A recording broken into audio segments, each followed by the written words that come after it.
All right, at 6 o'clock, we'll go ahead and open the August 8th, 2023 special board meeting. We'll start with our tentative agenda had been sent around. Let's do a quick roll call of officers and the Pledge of Allegiance before we go into that. So, Jeremy Mask here. Roger Knoy here. Eddie Vanami here. Melissa Keller here. All right, and Pledge of Allegiance.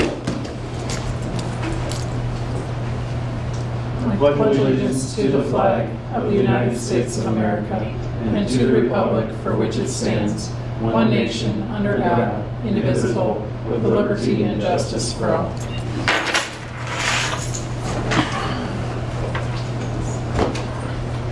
All right, our review of our I-35 mission statement and district priorities.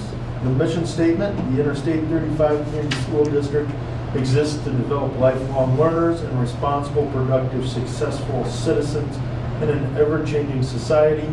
Our district priorities are: 1, articulate and support a cohesive, student-centered pre-K through 12 vision for continuous school improvement, engage in effective teaching and relevant learning for the 21st century, and operate with fiscal integrity, efficiency, and effectiveness.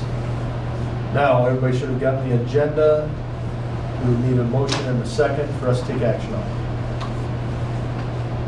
Move to approve the agenda as presented. I'd second that. It's been properly moved and seconded to approve the agenda as presented. All those in favor signify by aye. Aye. Aye. Opposed?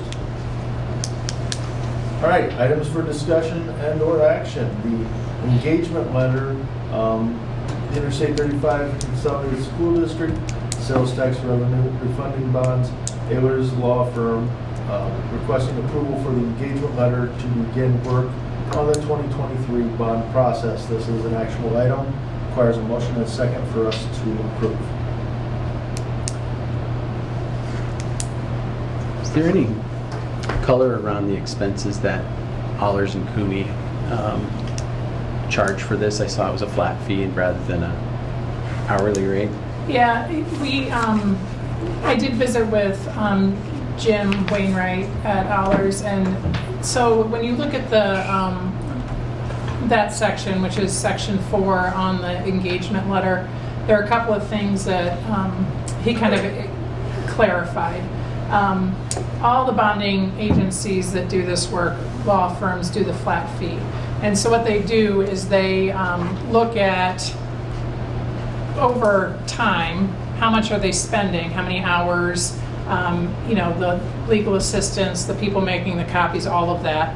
And so they have a structure based on about the amount of the bond. So because our bond is $11 million, there's a fee. If it's less, then there's less of a fee. But so they equate it to the number of hours on average, and so that's where that number comes from. The other part of that is the risk that they take. And so if you look at the section under the very first paragraph under that, it's talking about the risk involved with the normal unqualified, because it is $11 million, and they're assuming that risk.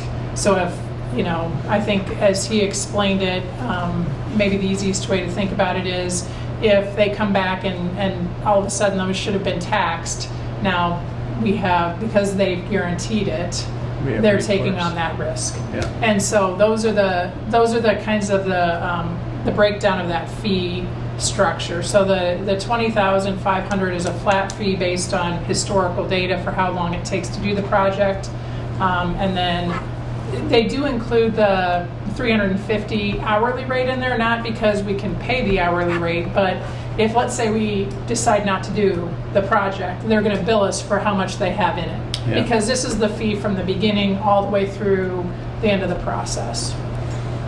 Okay, thank you. And 57 hours seems, it would probably take a week at Right. least of, okay, Right. all right. Other questions about that one? The engagement letter from Allers? All right, not hearing any. If there is a motion on the floor, we will go through that process. I'd move to approve the engagement letter for sales tax refunding bonds with Allers Law Firm to begin work on the 2023 bond process. I would move to second that. It has been properly moved and seconded to approve the engagement letter for the sales tax refunding bonds with Allers Law Firm to move forward on the work on the 2023 bond process. All those in favor signify by aye. Aye. Aye. Aye. Opposed?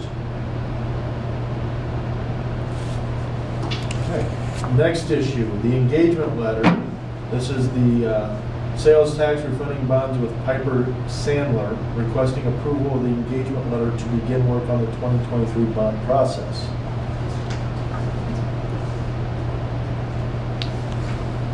Are there any questions? I will start with a question, and it's a question, Mr. Gillespie, it's a question I think for you more than anything. We did get an email requesting some information on the termination section of the engagement letter, that your organization has a right to terminate with 30 days notice, but the school does not. Is that, can you give us some background on that language? Yeah, it's not that the school doesn't have that right. It's either way, you have to have a just cause is what it's really saying. So, and as I explained to, Superintendent Dentlinger yesterday, I believe, in my 23 years, that clause has never been used. But it's still there.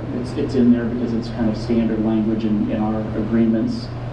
So what would have to happen for that to take place? And it clearly is not going to take place now because we're really at the end of this process. This process has really been, unwinding for a year to 2 years. But it would be that if for some reason there was some inability for your administration and or your board members to work together with myself or other staff members at Piper that I work with, that would be the reason that maybe we would terminate the agreement and say, hey, we just can't get along, we just cannot make this happen. Or you have unreasonable expectations of what the results might be, and therefore we can't work towards a common goal or something like that. But again, it's never happened. I've never seen that happen. And then on the flip side, the district could also walk away from the agreement, but you still would owe fees unless we were doing something illegal or immoral or clearly not putting the work in or providing the work that you're looking for. And again, as another example that I gave to Sharon this afternoon, because we talked about that again this afternoon, it couldn't be something as simple as, Sharon or one of the board members, maybe your cousin just got hired at a financial firm, just like Piper, and they do the same kind of job that I do, and therefore you want to start working with your cousin, and so you just say, well, we're going to get rid of Piper. That is not a legitimate reason. In that situation, what that engagement letter describes is that you would still owe fees because we weren't doing anything wrong just because you decided you wanted to work with your cousin or something like that. So it would have to be really pretty heinous, to be honest, for those things to be put in place. I have never seen Piper walk away from one of our clients, and I've never seen one of our clients unengage us literally in the 23 years that I've worked with Piper. Now that doesn't mean that there may be schools, cities, or counties that chose not to work with us again, after the fact. But even that is pretty uncommon. But that's your prerogative, certainly. So this is Eddie, just so I'm clear. So since it says for other than non-performance on the part of Piper Sandler, that's where you get just cause. We still have the ability to fire you if you screw up. Yeah, that's Yeah. correct. Okay. Yes. Okay. Right. And I guess the short answer question I would like to ask is, this is pretty standard language in contracts. Yeah, it comes through all of our contracts at Piper across the country, so no matter if you're a city, school, county, community college, hospital, whatever it might be, it's the same standard language. And although Allers doesn't approve or disapprove of our contracts, they do occasionally review them. Some schools do ask them to review them, and those are the type of things that are never really discussed with Allers. I don't mean that they're not discussed, but I mean they're never brought up as something that should be changed. They're just assumed to be kind of boilerplate template, common inclusions. Thank you.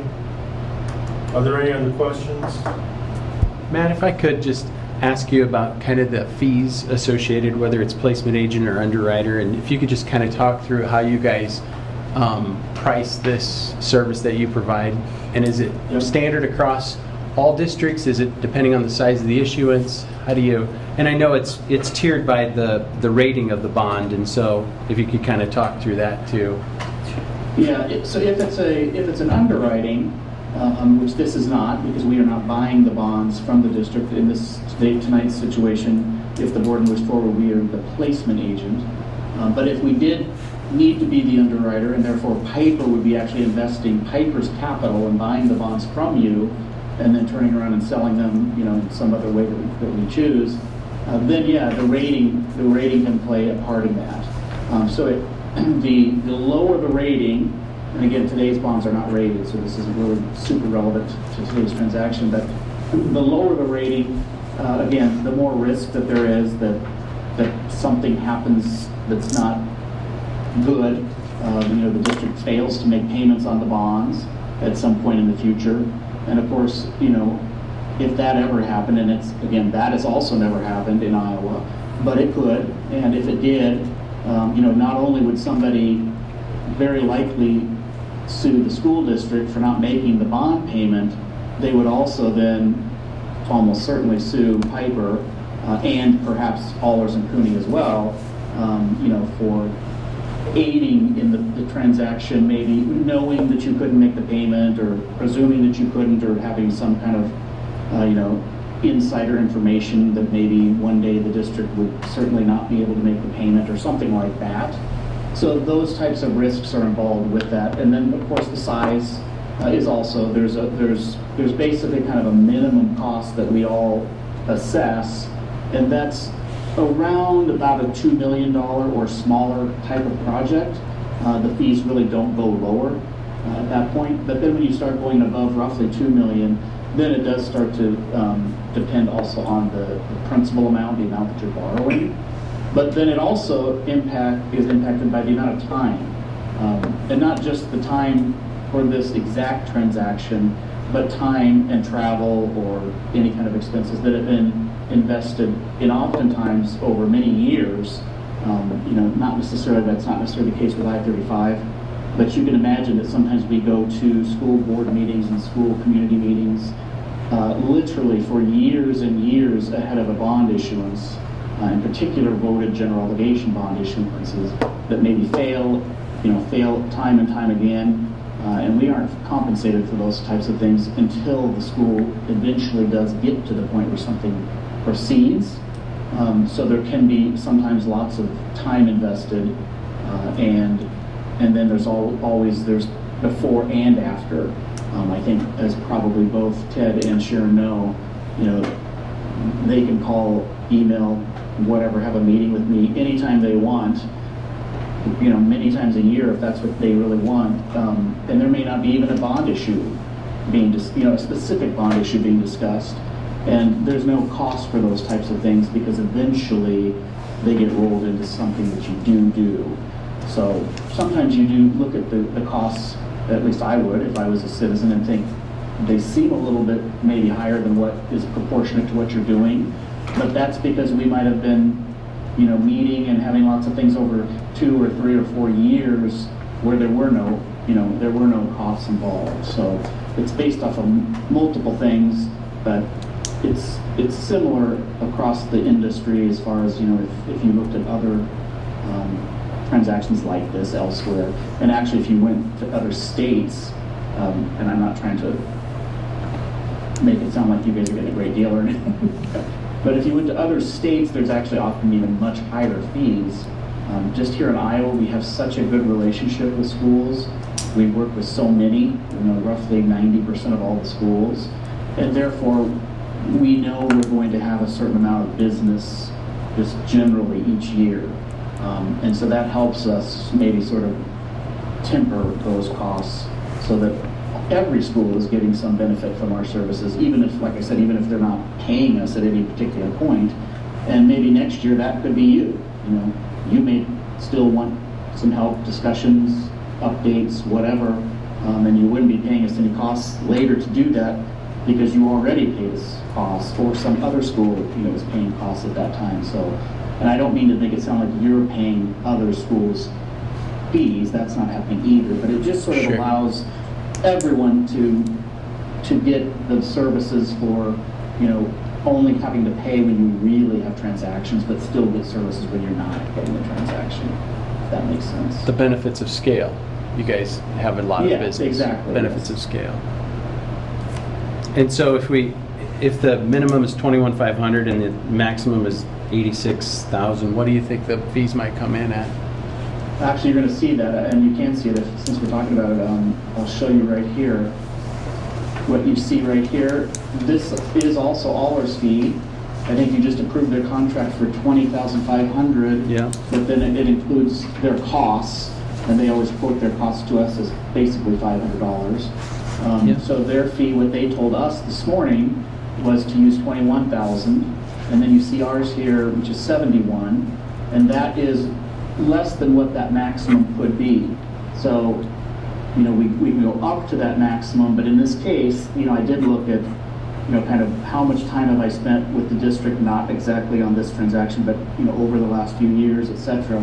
So today, I reduced that cost. You may look at it and think it doesn't look very reduced to me, but it is actually reduced by about $15,000 from what that contract says it could be.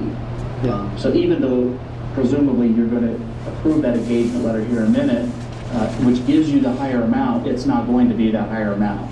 It is going to be what you see here. Matt, sorry, I don't mean to interrupt. Can you make that on your screen just a little bigger? I know that Yeah, let me... not everybody has it in front of them.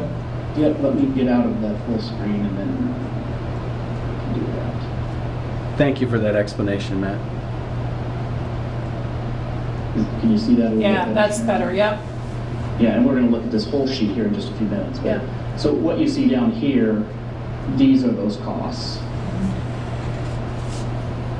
And as I think I kind of reviewed with you guys, a month or so ago, 2 months ago, if you were doing a conventional bond sale, which you still could do, you haven't approved this yet, so anything could happen, there would be significantly more costs, roughly about maybe $120,000 in bonding costs, plus then the underwriting costs, which that would generally be somewhere around maybe $15 per $1,000. Now those fees aren't coming to Piper; those are fees that would go to the purchasing bank or brokerage firm or whatever.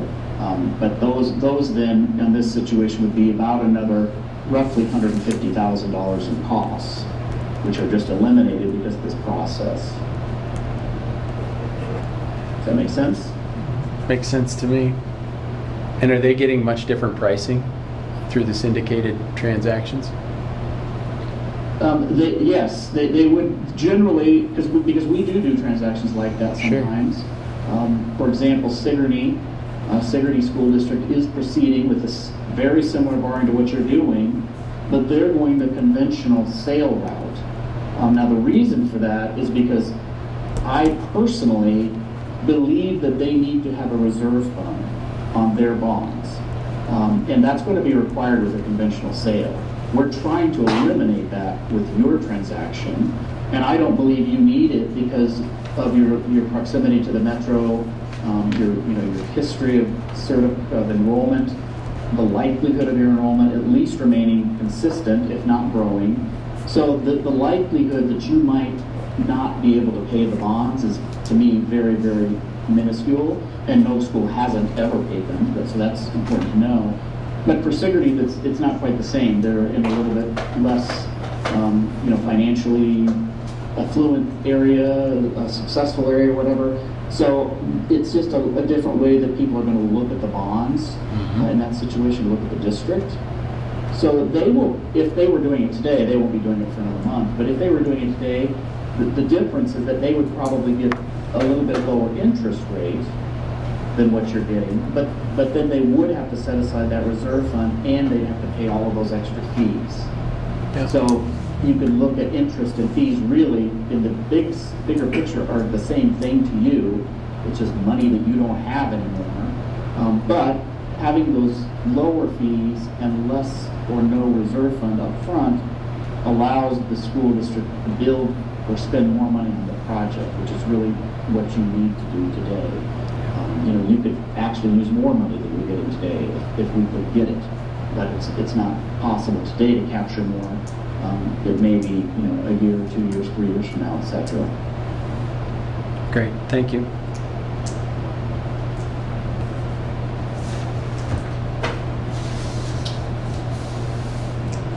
All right. Any other questions, or Mr. Gillespie, you got anything else for us? Well, I do, but not about that topic. When we get to item number C, I'll have a lot more to talk about, yes. Okay. All right, are there any other questions on the engagement letter? No. All right. We do need a motion and a second to take action. I'd move to approve the engagement letter with Piper Sandler on the sales tax refunding bonds for Interstate 35 Community School District, requesting the approval of the engagement letter to begin work on the 2023 bond process. Second that. It's been properly moved and seconded to approve the engagement letter for the sales tax refunding bonds with Piper Sandler, requesting approval of the engagement letter to begin work on the 2023 bond process. All those in favor signify by aye. Aye. Aye. Opposed? All right, next item is consideration of financial proposals opened and reviewed by the superintendent of schools and secretary of the board of directors and the placement agent. This is for informational only. Yep, so that is me again, and that's what we're going to go through these worksheets that are here. We'll go through it fairly quickly, but certainly, definitely ask questions. And because I can't see all of you when we do this through Zoom, and I can't see if you have a question, what I'll typically do is stop every couple pages and ask you if you have questions. So just kind of hold on to those. But I will go through all these pages, and then once your questions are answered, I'm going to actually lead you through the resolutions, which are items D and E on your agenda. But we'll get to those once we go through these pages. So on the screen right now, hopefully you can see, and hopefully it's large enough for you to see, a summary. So there were 2 proposals that were received, and you see those down here at the bottom.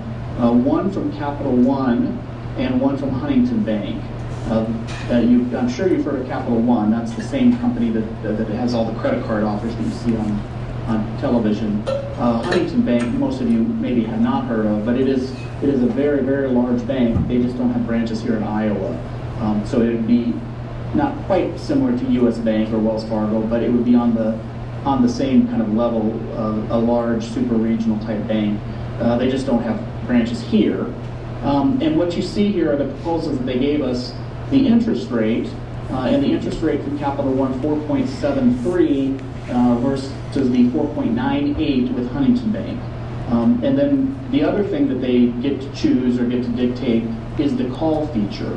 So Huntington Bank assigned the first call date of being June 1 of 2033, so basically 10 years into the future. And that used to be completely normal. That was kind of the norm when we had bond issuances. 10 years out was pretty much the first call date that you would have. But over the last 7 or 8 years, we've tried to shorten that because so many districts and different municipalities have been able to refinance debt over the years that call date being longer can hook you into a position where you can't do anything. You can't do anything for 10 years. So even if interest rates are lower, there's nothing you can do about it. So this 2033 is a little bit longer than what we would like to see. But of course, the rate is higher anyway than the other bid, so we didn't really have to think too hard about that one. So it's really this lower bid of Capital One, which is 4.73%, and then their initial call date begins in 2031, so 8 years out, and that's more typical. Kind of 6 to 8 years would be what we would consider to be sort of normal as far as that first call date. The interest rate of 4.73, actually I have some notes, so sorry, I forgot to pull this out, about some different things. The 4.73 ends up being just about where we would have expected today. Now, you saw interest rates a month and a half, 2 months ago that were around 4.25. At that time, we were seeing rates that were kind of around 4.4-ish when I was showing you 4.25, just hoping that they might drop back. But they have risen a little bit, this type of interest rate.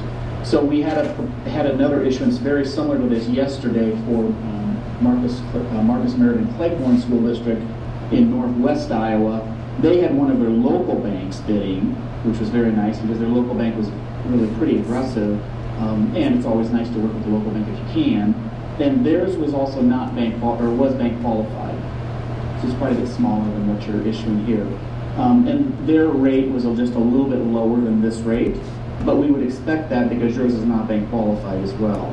So this rate is in the ballpark of what we would expect. You know, I would certainly, of course, like to see it lower. I'd like to see it at 3% or even below that, which it would have been 2 years ago. You could have done this at probably 2.2%, but we're not living in that world anymore.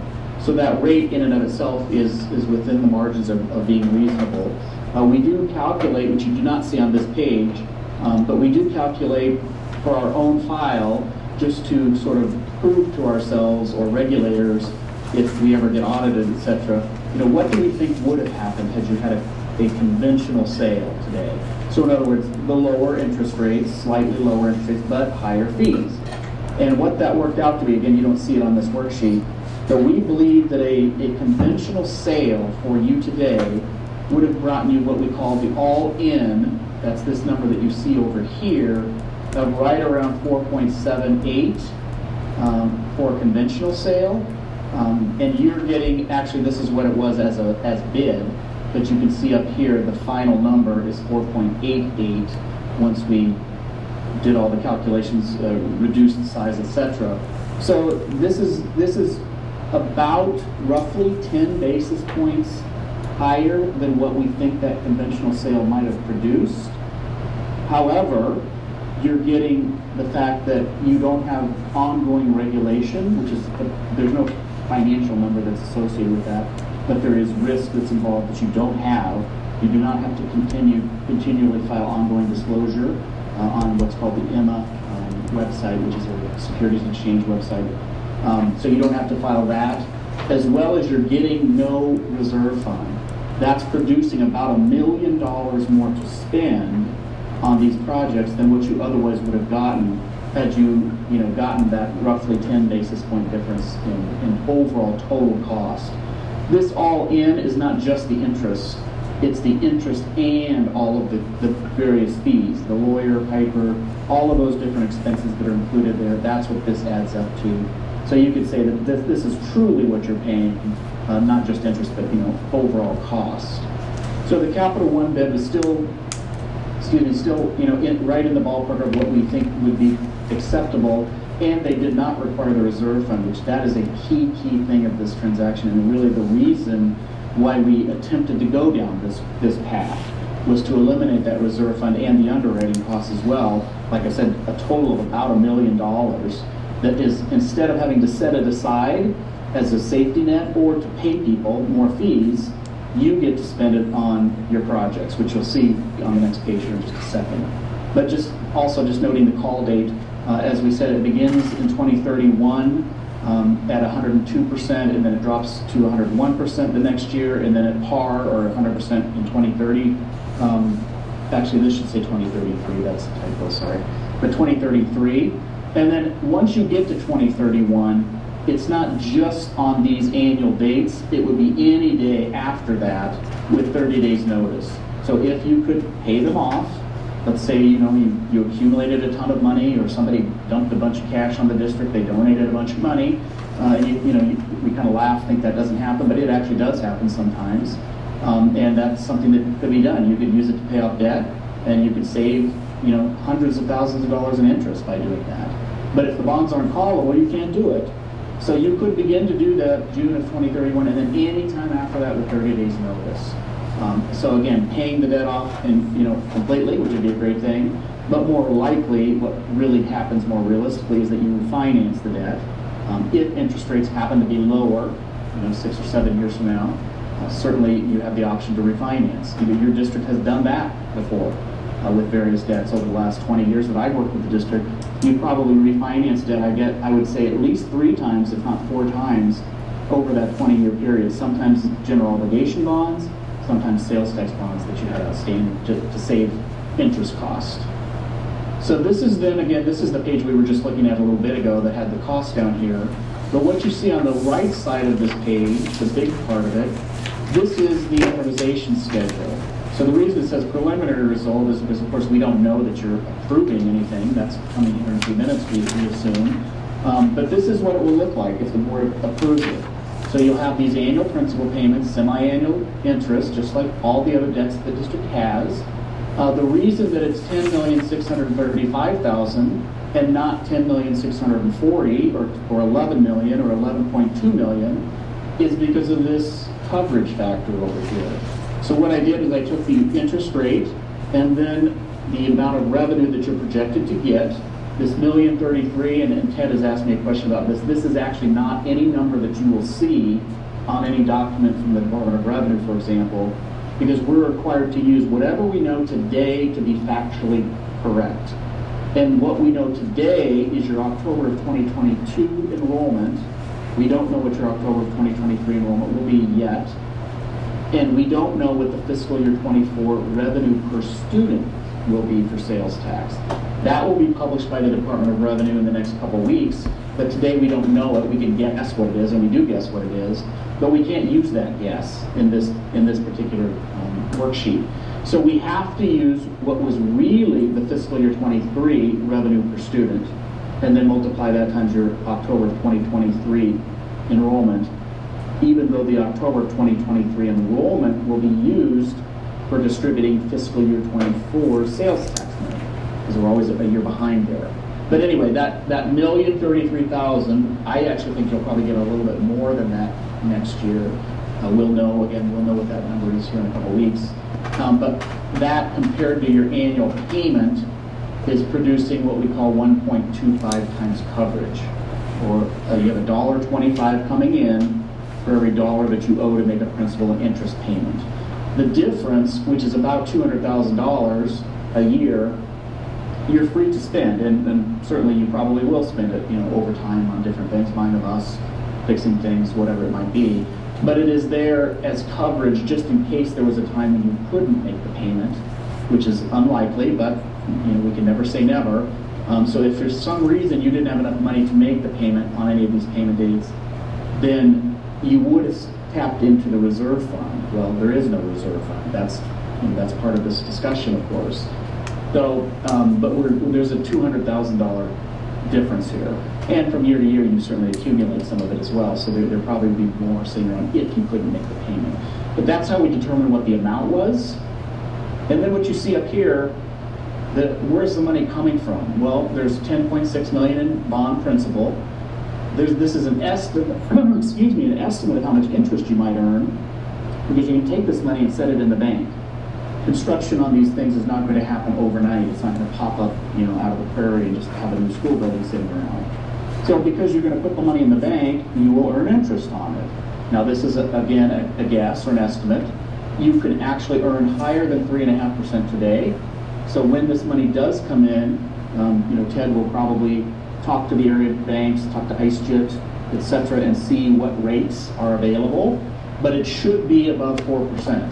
I'm using 3.5% to be conservative, just to kind of get you guys ready to spend less money than you might really be able to spend, so that you're not in the other situation where you think you're spending more money. It's always much more difficult to ratchet that back and find money after the fact. You find out there's not enough money. So maybe about $135,000 in interest, and again, probably a little bit more. And then this is just the accrued interest on the old bond. Remember, you have to pay that old bond off because it was going to cause coverage problems. So we did the calculation actually today, this afternoon, online with Sharon and Ted and your board president. And if you didn't pay off the old bond, you could only generate about $3 million in new project money. So that's the reason why you're having to do that. And we kind of discussed that a month or so ago too when I was there speaking with you guys. So there's a good reason why you have to pay that old bond off. And that's this $4,033,000. So you're going to pay that principal off, but then you owe the bondholder interest from July 1, because that's the last time you made a payment to them. You're going to owe them money from July 1 to September 11th. And that's what this $26,884 is. That money you've already set aside, or Ted has in what's called the sinking fund. So that's already been transferred from your sales tax fund into the debt service fund. Or if he hasn't literally done it, it's something that would take place generally month to month. The costs that were discussed earlier, and then the project cost that you have right now, we still think is $5.57 million. Whether that ultimately is the exact cost, that's going to be dependent on bidding and what the board decides to accept. But presuming that that's pretty close, pretty accurate, that means you would have about $1,028,000 above and beyond that can then be directed towards phase 2. Now, don't put $1,028,000 in your head and think that's it, or that is the absolute number, because it may not be, but it will be very close. But again, if your bigger project that you're doing right now ends up being $5.6 million instead of $5.57 million, the board can certainly approve that and accept that, but it just means that you're spending $28,000 more than what this worksheet shows. And if that happened, then $28,000 would have to come from this. And then instead of $1,028,000, you'd have $1 million. But it's producing a significant amount of money, and most of that's coming from the not necessary reserve fund, and then those underwriting costs. And you can see down here where this circle with the X through it, if you had set aside a reserve fund, it would have been $825,730. So that's what you're avoiding, plus you're avoiding about $150,000 in underwriting costs that would have been right here in this section, that would have been paid to that brokerage firm that would have bid in that public situation. Now, the purchaser here, Capital One, is requiring that you have bond insurance because you're not having the reserve fund, and that's fairly common. So I have had some discussions this afternoon with Build America Mutual. That's one of the two main bond insurance companies in the United States, and they already gave me a quote for what that cost would be, so that's what this number is. So you are having to pay that, but you're also getting out of basically the other roughly $1 million in reserve fund and costs. So it ends up netting you much more money to spend, which is really the primary goal right now. Before I go to the next page, any questions about this first page, the bid, the two bids, or the structure of the bond here? Matt, I have a quick question. This is Melissa. Yep. I know you distribute the prospective bidders. Do you have a list of bidders? I mean, how many is that? Yes. 5, 6, 10? No. I can show you that actually if you want to see it. But it is distributed to, it's probably 40 to 50. And that would include the banks that are in your area, so Iowa banks. And like I said yesterday, it was an Iowa bank that did it. So there were the banks that you deal with on a local, kind of day-to-day basis, they were included in the bid request. But the problem is when this gets up into the $10, $11 million size, that's really just too big for most, not every, but most Iowa bank. They just can't bid on that. And many of them will not bid out, this full 20 years amortization. They will more frequently bid on a 5 or 7 year, repayment. But when you get to 20, those local smaller banks just aren't interested in that type of structure. So therefore they don't bid. And then of course there were lots of other regional and national banks that were asked to bid as well. And some of them do bid and some of them don't on a day-to-day basis, depending on what's happening in their, personal spread, their balance sheets, et cetera. One good example of that, you see Capital One, that's a huge bank that's actually buying your bonds. But JP Morgan Chase, the biggest bank in the United States, they are very frequent bidders on these things. However, their rules dictate that they can only go out what's called the average life of 10 years. Now, that's not an actual firm 10-year period. So you could have this structure not just to 2033, 10 years out in the future. You could actually typically go about 13 to 14 years, and then the average of that fits within that 10-year maximum for them. But because yours is clearly longer than that, because you need to go the 20 years to get the amount that you need for the project, it just basically kind of excludes that one particular bank, JP Morgan Chase. But when they bid, they're, like I said, they're one of the biggest bidders that there is. Or I'm sorry, they are the biggest bidder, but they're one of the most successful bidders that there is. But I'm just looking for my email that I got that gave me the list, because I don't personally send it out. It's somebody else in our Minneapolis office. That's okay. I just wanted an idea. Thank you so much. Yeah, it's a lot. It's not just 3 or 4. It's literally 40 to 50 banks. And on any given day, we typically would see, sometimes we only see one bid, and that's okay if that bid's good. But we usually see kind of 1 to 3 for sales tax bonds. That's pretty common. We never see 10 or 12 bids on a sales tax issue, where we would sometimes see 10 or 12 or more bids on a general obligation bond issue, because it's backed by property taxes. So lots of banks have the authority to buy property tax-backed bonds for a longer repayment period. But this is not a property tax-backed bond. It's only backed by sales tax, and therefore, at least theoretically, there's more risk that's involved to them, so they choose not to bid. Thank you. Yep, you're welcome. So this page 3 is really just it's just the right side of page 2. So it just cuts out all the other information. This is just a clean version of the debt service. This is mostly for Ted. He'll use this in future budgeting years, but it just shows the same amounts, the principal amounts, interest payments, and then on the right side it sort of ticks down as you make payments, how much is left. So you can see that factoring in there. And then the last page here is the timeline, which you've already been aware of. We've held the hearing and all that great stuff. We're at this August 8th date, so presumably you will be awarding here in a few minutes. You'll also be doing a resolution, which we'll get to direct United Missouri Bank to call the old bonds. But at your next meeting on August 28th, and for those of you that have been on the board for a few years, the district does this same process every time. There will be some extra legal documents that will come to the October 28th meeting. You'll approve those. The bonds are legally issued, and then the transaction closes on September 12th. So that's when the money is going to come into your bank.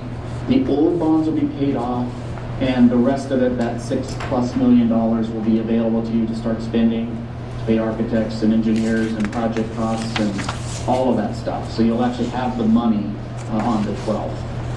Also, by the way, kind of off the topic, but this is a reason that you will almost certainly have to amend your budget later in the year. It's very common, almost always has to happen when there's bonds issued, because when you created your budget, which was last February and March, you had no idea that you were going to issue bonds, or at least you didn't know for sure that you were going to issue bonds. So most schools never put that into their budget. They never planned for that. But now all of a sudden you're going to get $10 million dropped on you, and that wasn't part of the budget. So you will have to amend the budget. But that'll be done, because I assume most schools just wait until April or May and amend their budget, because there may be other things within their budget that might need to be amended as well. So most schools just kind of wait till the end of the year and take care of it all at once. But that's something that will happen as well later. So any other questions about any of these different worksheets or the process itself, the bids, where things will go in the next few months, weeks, years?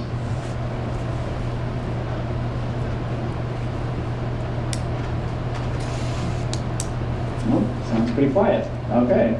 Well, if you have questions later, as always, you know where I'm at. You can contact me. Try to go through Ted or Sharon. I'm always going to send responses back through them anyway.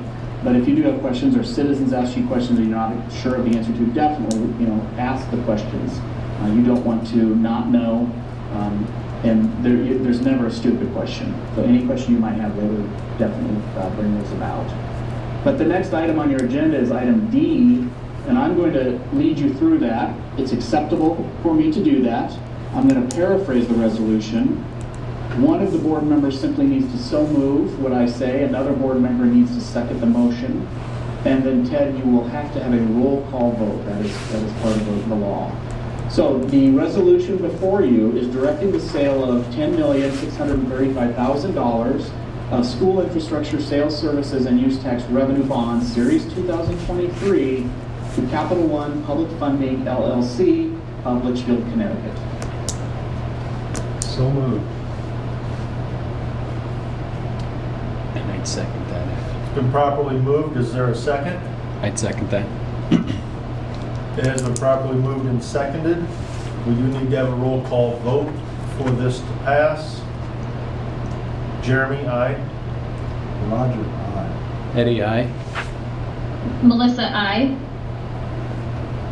All right, it passes 4-0. Yep, and that is the legal motion there on D. And the other item you have on your agenda, item E, that is, again, I'm going to paraphrase it. It's acceptable for me to do that. One of you needs to so move it, second it, and have a roll call vote. I'm just going to paraphrase it by explaining to you what's happening. I think you already figured it out and understand it. But this is a resolution that is directing UMB, which is United Missouri Bank. They are the paying agent on the old bonds, and they will also be on the new bonds. And so they have to make notice to the old bond holder. And you have to give them 30 days notice to let them know that you're going to take that investment away from them. So this is a resolution that is directing UMB to make that 30-day notice, which they will do tomorrow, and notify the old bank that owned the bonds that they're going to have that removed from them.